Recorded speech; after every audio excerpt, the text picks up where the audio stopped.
We are back together. All right, so we are looking at this wonderful question 5 from the Technical Maths 2024 May-June exam. So please, if you haven't subscribed, just make sure you're part of the family. Right, so they say to us, given the functions, right, defined by f of x, which is cos of x minus 45, and g of x, which is negative 2, the sine of x, right, where x is an element of 0 to 360. They say draw the sketch graphs of f and g on the same set of axes provided in the answer book. So I don't have that set of axes. So what I'm going to do, ladies and gents, is I'm going to try and draw it right here. Okay. Right, so I'm going to do this. And please forgive me if it's not really accurate. So what I'm going to do is I'm going to make my steps 45 because I can see that they've shifted this cos graph to 45. Right. So what we do is we're going to go into our calculator, right? Because we want to draw the sketch graph. We're going to say, right, so firstly, we go into mode, right? We're going to table. In your case, you're going to do the same. You go to mode, you go to table. Right, I've got cos of x, so that's alpha x minus 45. Right, and that's it. The next one, okay, so I'm removing g of x is negative 2, the sine of x. So that's alpha x. Right, so those are my two graphs. So starting from 0, ending at 360, that's very good. So I am going to, my steps, I'm going to make them 45.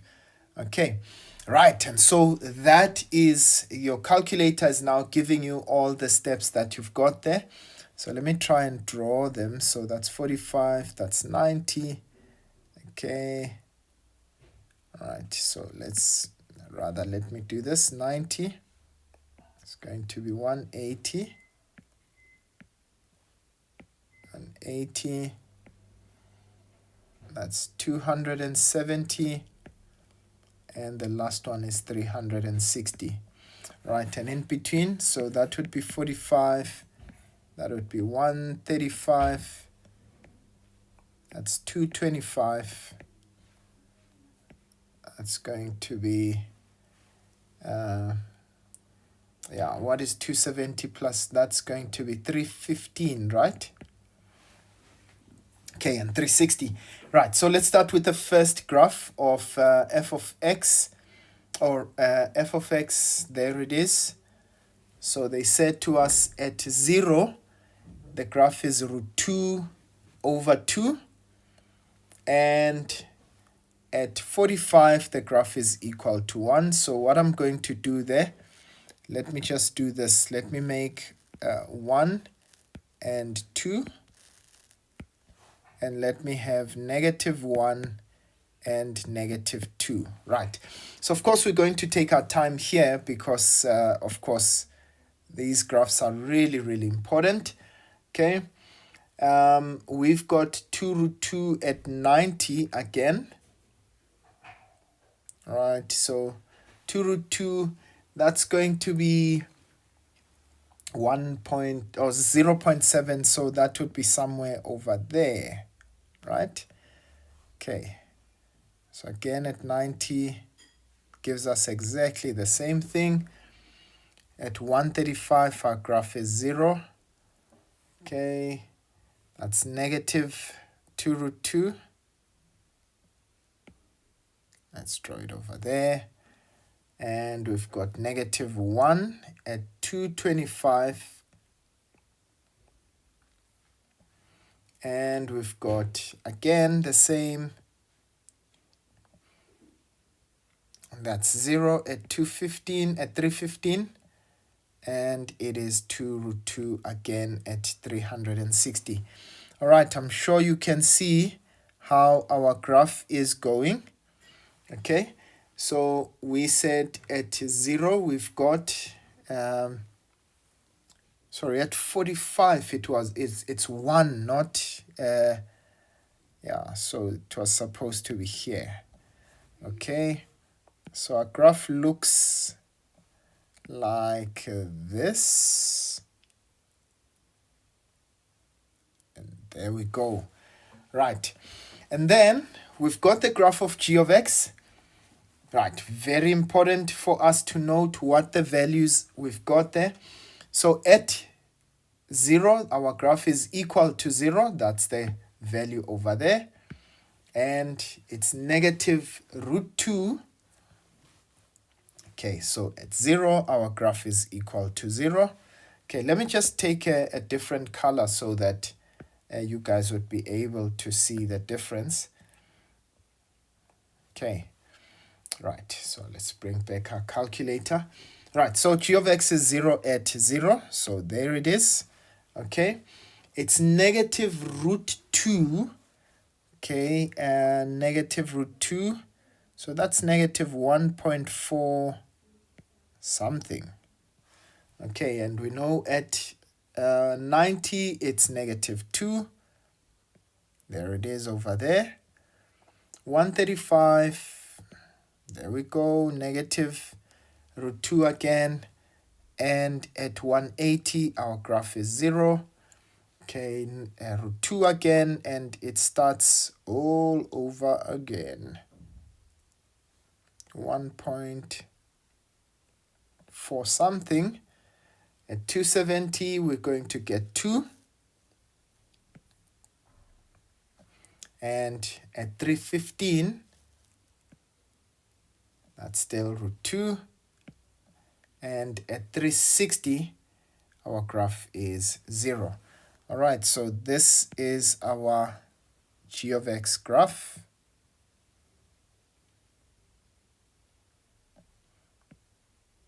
Okay, and there it is.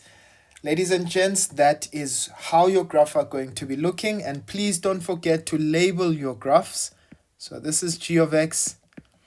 And the purple one, okay, this is f of x. That is f of x. Okay, right. Right, now let's go for it.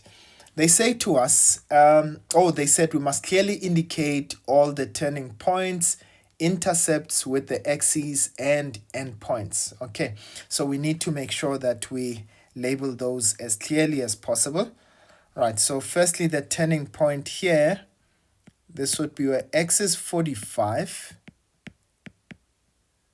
And we said y, I think it was that 1.4, root 2 over 2. 0.707. Okay. And here we've got 225. Right, that's another turning point. And in this case, at 225, our graph was negative 1. Okay, right, and then the endpoint for this graph was at, okay, that's 360 and root 2 over 2. So this is 360. Okay, and 0.707. Okay. Right, and then for the red graph, okay, let's label that. So this is going to be 90 and negative 2. And the other graph, the other value is 270 as well as 2. Okay, and where it ends is 360 and 0. And 0. Right, and of course, our axes are labeled there, but what I did not label was this value over here. So this would be 0.7. Okay, let me just, because I'd already written that in purple. So that's 0.707. Okay, right, so those are the values that we've got. Now they say to us clearly, all right, we've done that. They say write down the value of x for which G is a minimum. Okay, now where is G minimum? Right, that's at 90 degrees. So X is equal to 90 degrees. This is where G is a minimum, right? This is where X is Y is -2, so X is 90 degrees. Right, the next one, they say write down the period of G.